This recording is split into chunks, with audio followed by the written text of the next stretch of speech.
Mondial de 0-1-8, Brésil et Allemagne. Le jour des seigneurs, le Brésil a le naufrage de 2014 à faire oublier et l'Allemagne arrive en Russie au bout d'une préparation assez chaotique, mais ce sont bien les deux géants de la Coupe du Monde, 9 sacres à eux deux, qui font leur début dimanche lors du Mondial de 0-1-8. L'Allemagne et ses doutes honneur aux champions du monde. Les Allemands commencent dimanche à Moscou face au Mexique, systématiquement 8e de finaliste depuis 1994, la défense du titre acquis en 2014 au Brésil.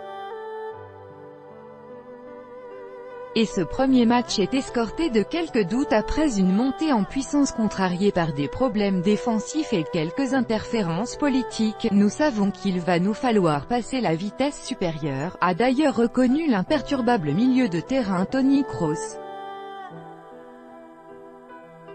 Mais nous avons suffisamment démontré par le passé que nous répondons présent quand ça devient important. De fait, les Allemands n'ont jamais été les champions du monde des matchs amicaux, mais ça n'a jamais vraiment été un problème non plus, comme le prouvent les 4 étoiles sur leur maillot.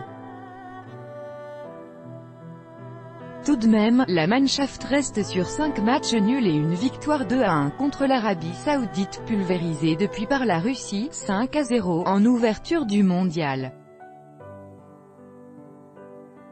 Les Allemands du sélectionneur Joachim Löw, lors d'une séance d'entraînement à Vatoutine le 16 juin 2018, entrent en scène contre le Mexique. Copyright AFP, Patrick Stollarz. Le sélectionneur Joachim Löw se serait aussi volontiers passé de la polémique née des photos montrant les milieux de terrain Mesut Özil et İlkay Gündoğan avec le président turc Recep Tayyip Erdogan. Mais de toute façon, Löw le sait, conserver le titre mondial est ce qu'il y a de plus difficile. Ce match face au Mexique, qui n'a pas non plus été épargné par les affaires extrasportives avec la révélation d'une orgie sexuelle impliquant plusieurs joueurs, sera aussi l'occasion de tester Manuel Neuer.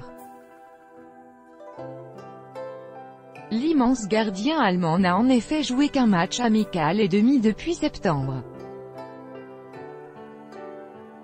Le Brésil et ses fantômes et 4 étoiles pour l'Allemagne, 5 pour le Brésil, mais un cauchemar récent, le 7-1 infligé à domicile par la Mannschaft en demi-finale de la précédente édition, à Belo Horizonte. J'aurais voulu que ça soit différent mais il n'y a pas de trauma.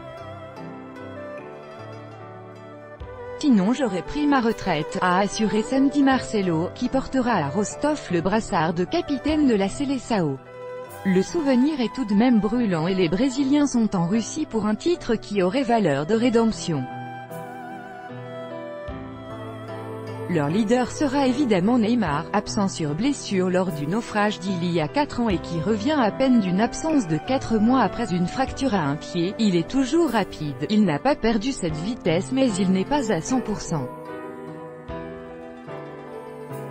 J'espère qu'il sera en forme dimanche, a déclaré son sélectionneur Tite. Même avec un Neymar pas tout à fait au top, le Brésil partira nettement favori face à la Suisse, dont la 6e place au classement FIFA peut sembler flatteuse.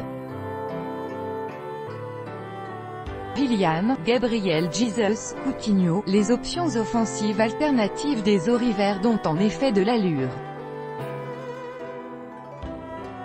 Le Costa Rica et ses souvenirs. Pour le Costa Rica en revanche 2014 est un souvenir merveilleux. Sortis en tête du « groupe de la mort », les Ticos avaient ensuite éliminé la Grèce en 8e de finale et avaient frôlé le dernier carré avec une élimination au tir au but contre les Pays-Bas. L'effet de surprise est passé et tout le monde cette fois se méfiera de l'équipe de Keylor Navas, le gardien but du Real Madrid. Ce mondial est beaucoup plus compliqué que le précédent parce qu'au Brésil, nous n'avions rien à perdre. Cette fois, les gens attendent beaucoup de nous et on espère nous aussi bien faire, a expliqué le capitaine Bryan Ruiz. Pour lui et pour les siens, tous recommencent à Samara face à la Serbie de Milinković-Savić, le jeune milieu de terrain de la Lazio Rome, qui pourrait être l'une des grandes révélations du tournoi. Tout droit de reproduction et de représentation réservé, copyright 2018, Agence France Presse.